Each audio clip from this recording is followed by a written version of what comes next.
Pension కై పోరాటలు జాంది మన అందరి గుండెల నిండా మన జెండా. అమెరికా ఆర్థిక రాజధానిలో జహ్రాన్ మమ్దానీ ఉన్నాడు. న్యూయార్క్ మేయర్ గా గెలిచాడు. ఆయన ఏం చెప్తున్నాడు? నేను బతకడానికి అవకాశాలు కల్పిస్తాము అంటారు. విద్య, వైద్యం, ఉద్యోగం గ్యారంటీ చేస్తారు. ఇదే సోషలిజం. ఈ సోషల్ పెరగకుండా ఫ్రీజ్ విధించాడు. ట్రాన్స్పోర్ట్ ఫ్రీ చేశాడు.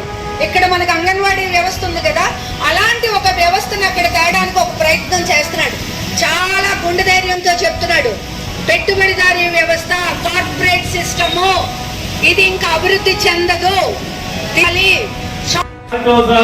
నిలబడే నేలను కూడా కార్పొరేట్ ధారాదత్తం చేసే ప్రయత్నాలు జరుగుతున్నాయి.